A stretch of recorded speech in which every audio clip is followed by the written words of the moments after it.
القلب يفرح إن رآك ويشرق Masyarul muslimin Allah yang dimuliakan, mari kita lanjutkan dari kajian kita tentang huru-hara dan fitnah akhir zaman. Tadi kita telah sampai bahwa Dajjal ini akan muncul sebagai pembuka pertama dari 10 tanda-tanda besar kiamat. Apabila dia sudah muncul, maka yang kedua dan seterusnya pasti akan menyusul dengan sangat cepat. Yang kedua yaitu Nabi Isa turun dan Dajjal dibunuh. Kaum muslimin yang kami muliakan, para pengikut Dajjal setelah Dajjal mati kocar-kacir dari kalangan Yahudi. Tetapi seluruh alam sudah berpihak kepada orang beriman. Alam itu diizinkan oleh Allah berbicara, "Hai muslim, sini ada Yahudi di belakang saya bersembunyi, tangkap dia, bunuh." Maka muslim langsung tahu kemana mereka harus mencari. Dilihat di belakang ada satu, dibunuh. Dilihat di dalam lubang ada satu, dibunuh. Dilihat di belakang tembok, di belakang pohon ada, dibunuh. Illal gharqad, kecuali pohon gharqad, kata Nabi. Innaha syajarul yahud, sesungguhnya gharqad itu adalah pohon Yahudi. Dan ketahuilah kaum muslimin, 11 tahun yang lalu Rabi Yahudi mewajibkan siapapun yang menjadi Perdana Menteri di Israel wajib menanam pohon gharqad sebanyak-banyaknya. Dan 11 tahun yang lalu pohon gharqad telah ditanam setar 2 juta batang pohon. Setiap ada Perdana Menteri yang baru ditanam lagi sekian puluh ribu batang pohon. Dan hari ini batang-batang pohon gharqad itu sudah setinggi 12, 14, 16 meter. Dan di Taurat ternyata memang benar.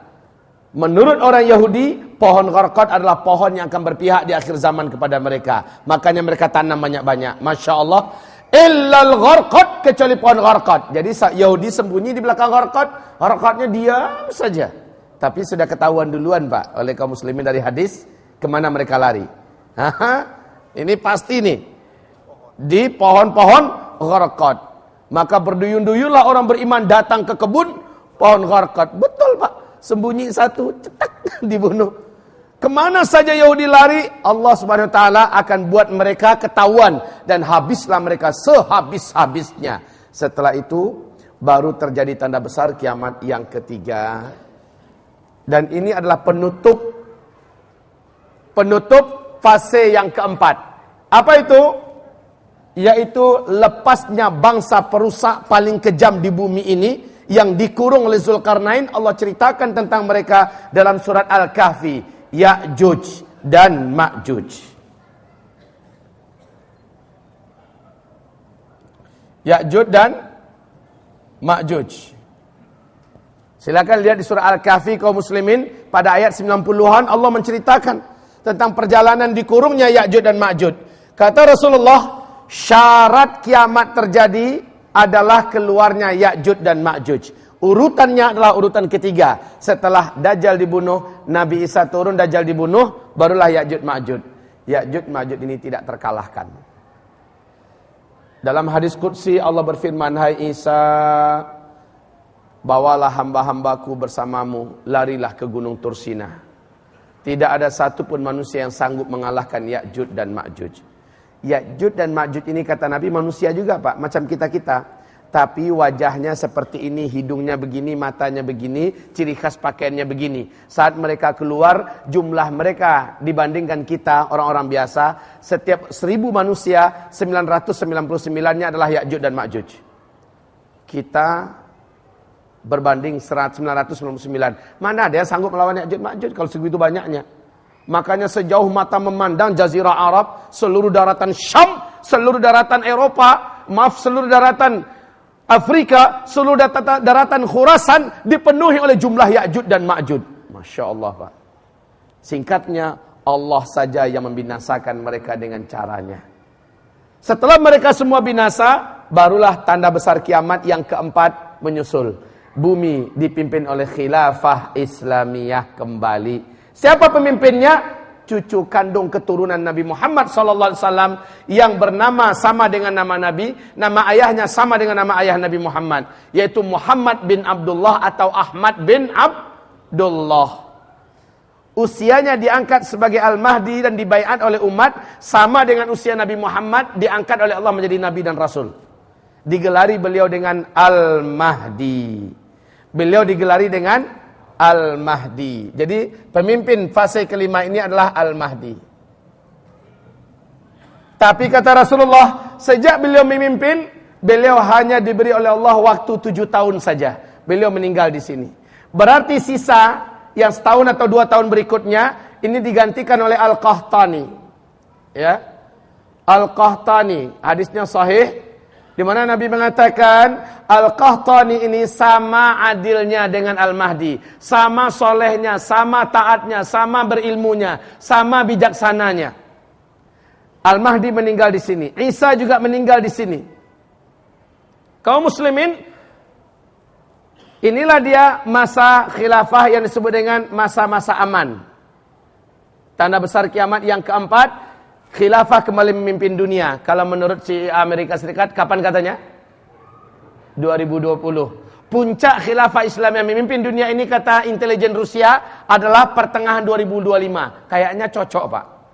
Nggak ada perbenturan pendapat antara CIA, Amerika Serikat dengan intelijen Rusia. Baik kaum muslimin. Kemudian tanda besar yang kelima, tanda besar kiamat yang kelima terjadi pada fase kelima ini, yaitu matahari terbit dari barat.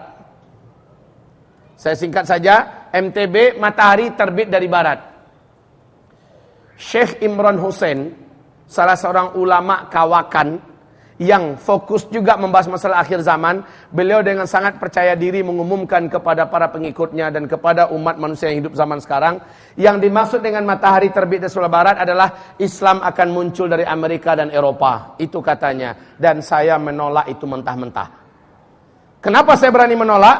Karena di dalam hadis sahih Muslim, ternyata Rasulullah menyebutkan betul-betul fisik matahari yang menerangi bumi kita saat ini, yang Allah panggil dari tempatnya, dan matahari itu langsung lari ke bawah arasy, sujud kepada Allah Subhanahu wa taala. Kalian di bumi akan gelap gulita dan kalian merasakan panjangnya malam seperti 3 malam berturut-turut. Barulah matahari Allah perintahkan kembali ke tempat semula. Tapi Allah perintahkan, muncullah engkau dari tempat biasanya engkau tenggelam. Makanya matahari terbit dari sebelah barat. Setelah matahari terbit sebelah barat, berbondong-bondong orang pengen taubat, Allah sudah tutup pintu taubat hari itu. Banyak orang ingin masuk Islam, Allah sudah tutup pintu penerimaan Islam untuk orang-orang yang ingin masuk Islam ketika itu. Inilah dia tanda besar kiamat yang kelima. Matahari kalau sudah terbit dari barat, tidak ada taubat lagi yang akan Allah terima. Tidak ada lagi keinginan orang yang ingin masuk Islam yang belum Islam sebelumnya yang Allah terima. Tertutup sudah. Mataharinya Pak dari sebelah barat hanya setengah hari saja. Sampai di atas, kembali dia turun dan terus tenggelam seperti biasa di barat. Besoknya terbit seperti biasa dari timur. Besoknya itu terjadi tanda besar kiamat yang keenam. Allah ceritakan dalam Al-Quranul Karim tanda besar kiamat yang keenam ini, yaitu keluarnya binatang besar dari dalam perut bumi kota Mekah. Binatang ini berkaki banyak dan dapat berbicara dengan bahasa Arab fusha, ya, membawa tongkat Nabi Musa dan cincin Nabi Sulaiman. Binatang ini Allah sebut dalam Al-Quran dengan sebutan Dabbatul Ardi. Saya singkat saja dengan DA. Silakan nanti baca di kitabnya, baca dalam kitab-kitab akhir zaman, ini urutan tentang keluarnya binatang raksasa dalam perut bumi kota Mekah. Binatang ini kalau berjumpa dengan orang kafir, ujung tongkat Musa ini akan diketokkan kepada ubun-ubun orang kafir itu. Sebaik kena langsung menghitam wajah orang ini, hitam, kusam, buruk rupanya. Sementara kalau dia berjumpa dengan orang beriman, cincin Sulaiman akan diusapkannya. Kaum muslimin, apabila kena oleh cincin Sulaiman wajah orang ini, maka wajahnya akan menjadi putih bersih. Kaum muslimin, ini bukan dongeng, ini bukan dongeng. Semuanya dilandaskan kepada nas-nas hadis yang sahih, ya. Hanya 3 kali kemunculan di tempat yang berbeda binatang ini muncul, kemudian dia menghilang selama-lamanya, terjadilah tanda besar kiamat yang ke-7. Ini kaum muslimin, tanda besar kiamat yang ke-7 saya buat panjang sebagai tanda penutup. Tidak ada lagi orang Islam setelah ini. Apa yang terjadi? bertiupnya angin lembut dari negeri Yaman. Angin, saya menyebutnya dengan angin lembut kematian. Angin lembut kematian. Tidak ada satupun orang beriman di muka bumi ini, walaupun imannya seujung kuku. Apakah dia di atas gunung, di dalam gua, di lembah, di lurah, di pulau, dimanapun saja ada orang beriman di muka bumi ini, walaupun imannya seujung kuku kepada Allah, angin ini akan datang menyemputnya. Saat dia disentuh oleh angin tersebut, dia pun tergeletak meninggal di tempat. Serentak satu bumi ini orang beriman meninggal langsung. Paham Bapak sekarang? Kenapa ini adalah akhir umat Islam? Karena memang orang Islam diwafatkan serentak. Dan hal yang spektakuler, Nabi menyebutkan, mulai dari beliau diutus sebagai Nabi dan Rasul, sampai kepada wafatnya seluruh orang Islam di muka bumi, Nabi mengatakan, umatku hanya diberi oleh Allah masa 1500 tahun saja. Hitungan Hijriyah. Ini hadisnya Hasan li ghairih, diriwayatkan oleh Abu Daud. Ada hadis yang sangat lemah, bahkan beberapa hadisnya maudhu'. Oleh karena itu saya tidak akan menjadikan ini sebagai landasan, sebagaimana ini juga tidak pantas dijadikan sebagai landasan. Tapi lebih baik kita tahu daripada sama sekali tidak tahu. Nabi mengatakan umur umatku di bumi ini, sejak beliau diutus maksudnya ya, sampai orang Islam meninggal semua, di sisi Allah hanya 1 hari saja. Lalu Allah menambahkan untuk mereka setengah hari lagi. Semoga umatku tidak menjadi lemah, karena Allah tambahkan untuk mereka setengah hari lagi. 1 hari di sisi Allah berapa Pak?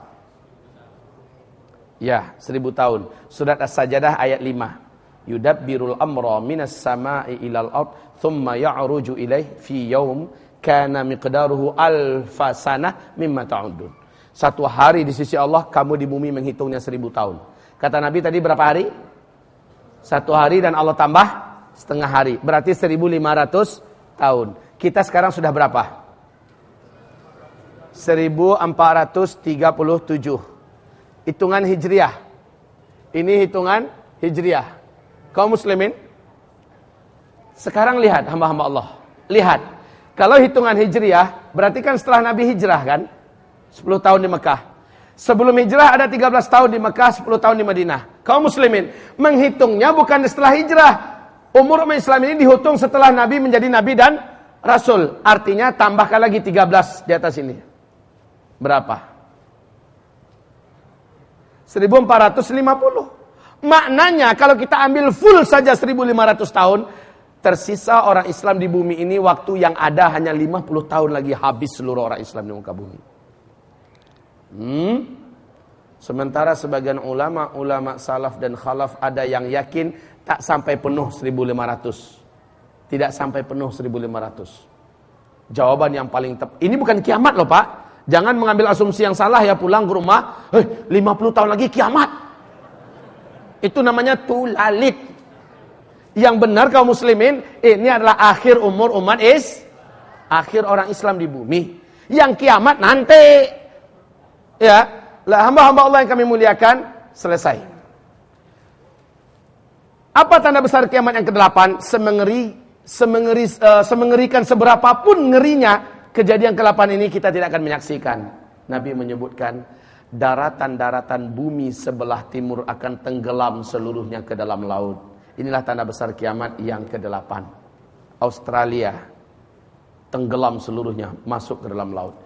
Indonesia seluruh pulau-pulaunya, Malaysia, Singapura, Brunei Darussalam, Filipina, Thailand, Jepang, seluruhnya terus ke atas sampai Rusia tenggelam masuk ke dalam laut. Seperti yang kita lihat dalam film ilustrasi kiamat 2012, masuk dalam laut.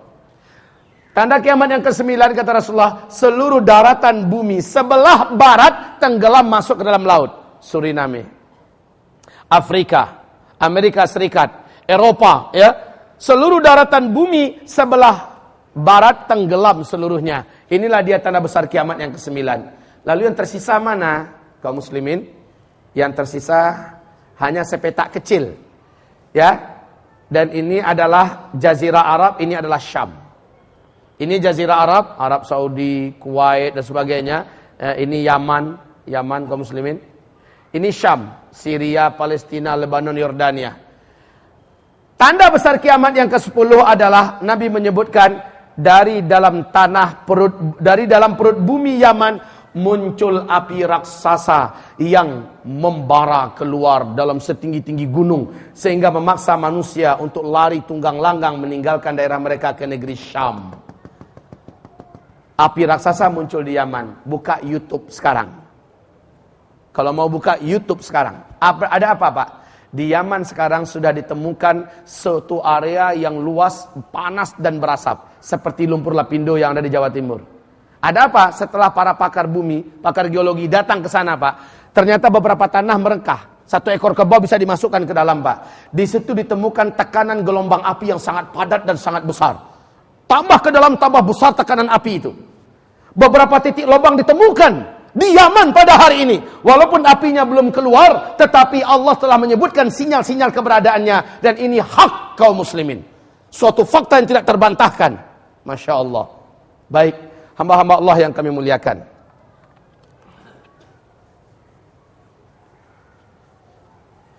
Gimana? Masih sanggup dilanjutkan? Udah pada makan malam? Yang nggak makan malam pikir-pikirlah mau melanjutkan. Yang lemah jantung nih. Tapi Bapak Ibu, saya seumur hidup belum pernah merasakan makan malam. Selama ini saya makan nasi Pak. Baik.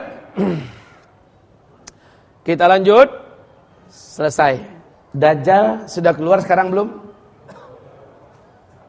Untuk kita ketahui semua, ulama-ulama Timur Tengah seperti Syekh Abdullah bin Abdul Aziz bin Baz almarhum menangis tersedu-sedan sampai-sampai basah jubahnya bagian jubah yang bagian dadanya, menangis beliau. Sebab apa? Mendengarkan berita yang disebut oleh Nabi Muhammad hari ini terjadi. Dalam hadis sahih Imam Muslim, Nabi menceritakan bahwa Dajjal pasti keluar ketika danau Tiberias menyusut airnya mengering dan tersisa sedikit saja lagi. Saat itu barulah Dajjal keluar. Bapak Ibu mau tahu di mana danau Tiberias? Di Israel. Apa yang terjadi sekarang Pak? Kaum muslimin yang kami muliakan. Lihat sebentar nanti dibagikan. Ini Israel. Ini Palestina, ini Lebanon, Yordania, dan Suriah. Kaum muslimin, sejak tahun 2003 sampai 2013, berarti 10 tahun, pemerintah Israel telah memberikan warning dalam bentuk kepanikan yang tidak terkira-kira. Sebab apa? Danau Tiberias itu Pak seperti ini. Ya.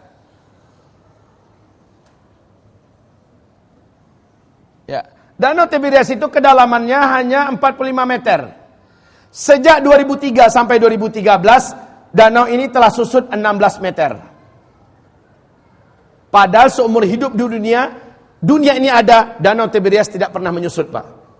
10 tahun terakhir 16 meter. Nah sekarang silakan dibagikan serentak, tolong dipercepat. Lihat ini gambar, sahabat Yamimah mencetak ini dalam jumlah yang cukup banyak agar kaum muslimin melihat bahwa hadis Nabi akhir zaman Sahih Muslim sudah jadi kenyataan sekarang kaum muslimin. Nabi mengatakan Dajjal pasti keluar apabila danau Tiberias telah menyusut, dan hari ini kita menyaksikannya. Silakan dibagi dulu, dibagi ibu-ibu juga dibantu. Bapak Ibu, ini dicetak dengan dana sahabat Yamimah. Apabila Bapak ingin memulangkan sedikit bahasa cetak supaya bisa dicetak lebih banyak, silakan ya. Jika tidak mau, tidak ada apa-apa. Niat kita kalau bisa dicetak lebih banyak lagi orang bisa melihatnya. Tapi sekarang dimaksud ini adalah 2013 ya. Air sudah sangat mengering. Demikian sebelumnya, ini sesudah, ini sebelumnya, ini sesudah. Begitulah terus. Dan kaum muslimin, perhatikan kembali ke whiteboard. 2013 Kalau 16 meter dari 45 meter berarti 30% lebih kan? 30%. Berarti begini Pak. Ya, air menyusut 16 meter berarti 30%. Tahun 2015. Apa yang terjadi kaum muslimin? Kepanikan rakyat dan bangsa Yahudi di Israel hari ini tidak dapat disembunyikan. Ketakutan sejadi-jadinya mereka. Sebab apa? Sumber air utama satu-satunya mereka untuk di Israel hanya dari Danau Tiberias ini. Tahun 2015 sekarang Pak, bagian puncak daripada dasar ini sudah seperti pulau-pulau kecil kelihatan. Ya, sudah nampak seperti pulau-pulau kecil. Makanya government atau pemerintah Israel pada hari ini sangat ketakutan bagaimana cara melanjutkan kehidupan di Israel apabila danau ini kering. Dan baca hadis di sini. Baca hadis di sini Nabi menyebutkan bahwa Dajjal pasti keluar saat danau ini mengering. Sisa air sedikit itulah yang akan diminum nanti oleh Ya'juj dan Ma'juj. Dan hari ini kaum muslimin sangat dekat sekali. Sejak tahun 2003 sampai 2013 dan terakhir 2015 sekarang ini, Danau Tiberias ini sudah semakin menyusut. Oke. Artinya benarkah sang Dajjal ini akan keluar? Ya. Sebentar lagi Pak. Baik, mungkin Bapak pernah dengar, Ibu pernah dengar Bu, seluruh manusia yang berjumpa dengan Dajjal di bumi ini pasti akan sujud menyembah Dajjal, kecuali seorang remaja lelaki. Pernah dengar hadis ini?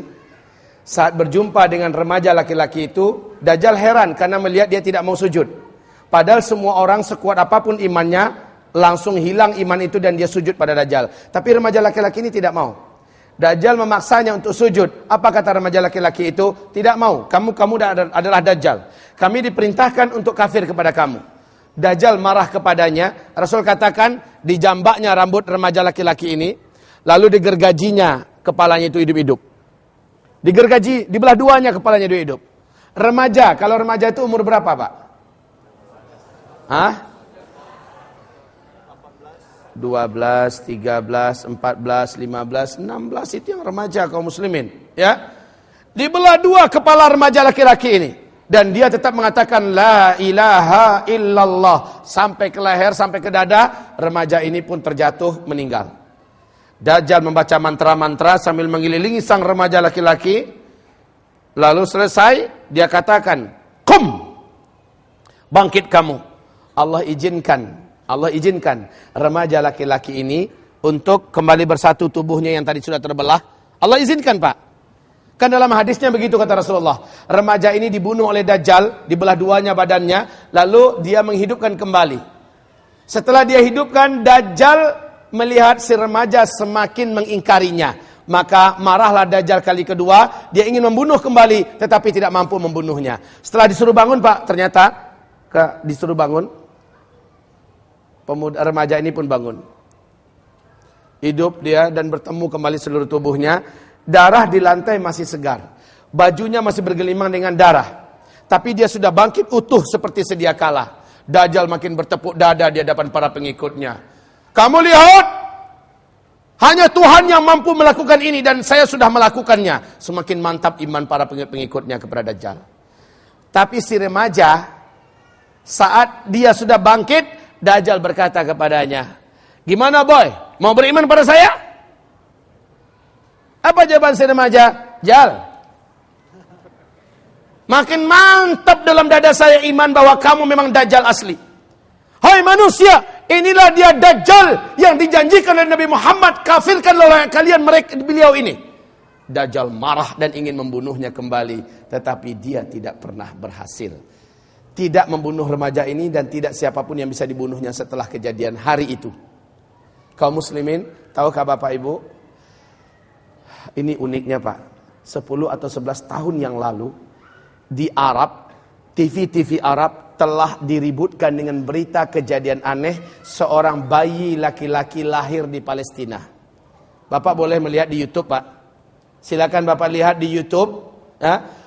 Bayi berbicara, baru saja lahir langsung berbicara. Saya lupa judulnya, tetapi Qatar TV. Qatar TV itu yang masih menyimpan di YouTube. Silakan Bapak lihat, tokoh-tokoh masyarakat diajak diskusi oleh presenter. Betulkah kejadian ini? Apa katanya? Syekh-syekh kami, tokoh-tokoh dan ulama kami mempersaksikan ini kebenarannya. Bahwa di Palestina telah lahir seorang bayi laki-laki. Baru saja dia lahir, dia sudah mengucapkan berbahasa Arab dengan fusha, dengan bersih. Tapi hanya satu kali itu dia bicara. Setelah itu dia kembali seperti bayi-bayi normal. Apa yang dikatakannya? Ana rajulun sayaqtuluni dajjal. Wala yaqtulu ba'di ahadan abada. Ada yang ngerti bahasa Arab di sini? Ya. Ana, apa artinya? Ngerti semua bahasa Arab. Rajulun? Iya, saya adalah seorang laki-laki. Saya qutuluni dajjal, yang nanti akan dibunuh oleh dajjal. Wala yaqtulu, dan tidak akan lagi membunuh si Dajjal itu ba'di, setelah dia membunuh saya, ahadan, seorang pun, abadan, selama-lamanya. Bapak Ibu, apabila benar di Palestina calon remaja itu telah lahir 10 atau 11 tahun yang lalu, maka maknanya tidak berapa lama lagi Dajjal akan lepas. Ayo, masih mau membantah? Masih ada yang mau membantah? Tapi dalil kita bukan remaja, bukan bayi yang diberitakan di sana ya, di Palestina. Dalil kita adalah Danau Tiber, karena ini yang jelas faktanya. Dunia menyaksikan, jelas hadisnya. Di kitab manapun Bapak temukan tentang masalah tanda-tanda kedatangan Dajjal, pasti Rasul menceritakan tentang mengeringnya Danau Tiberias. Dan Danau Tiberias ini tidak pernah mengering kecuali sekarang. Kaum muslimin, hamba-hamba Allah yang kami muliakan, sudah sangat dekat biang bencana terbesar di bumi akan lepas. Dan pertanda iman kita sebentar lagi akan diuji. Dan banyak daripada umat Nabi yang murtad dan kafir. Mayoritas yang murtad dari umat Nabi adalah kaum wanita.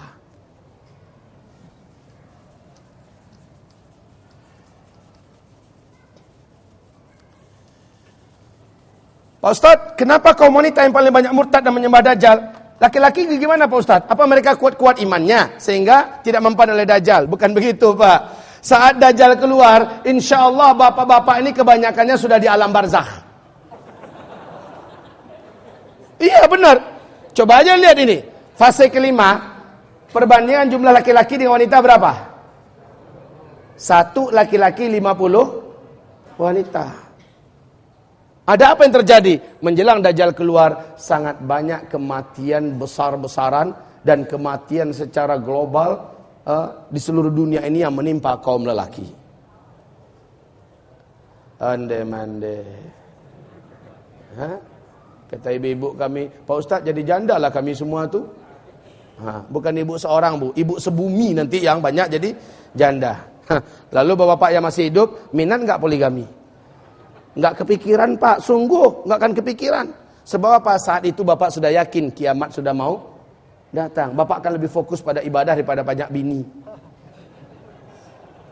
Baik kaum muslimin. Nah sekarang kita kembali kepada pembicaraan kita tadi. Harazatun manzumatun fi silk. 10 butir-butir marjan. Yang dihubungkan satu dengan yang lainnya dengan tali. Bagian bawah tali itu dibuat simpul. Yuqta'u silk.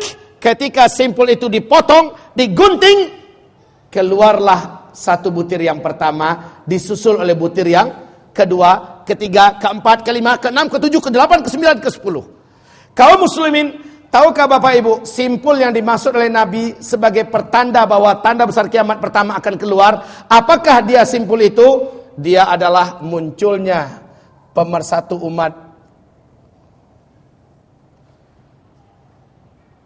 yang disebut oleh Rasulullah dengan nama Al-Mahdi. Jadi Al-Mahdi ini bukan tanda besar kiamat ya. Al-Mahdi adalah penutup seluruh tanda-tanda kecil kiamat. Kalau pembuka tanda besar kiamat adalah Dajjal. Al-Mahdi ini dia keturunan kandung Nabi Muhammad yang nasabnya menurut versi Ahlus Sunnah wal Jamaah kepada Hasan bin Ali. Sementara Al-Mahdi versi Syiah nasabnya kepada Husain bin Ali. Perlu diketahui ini.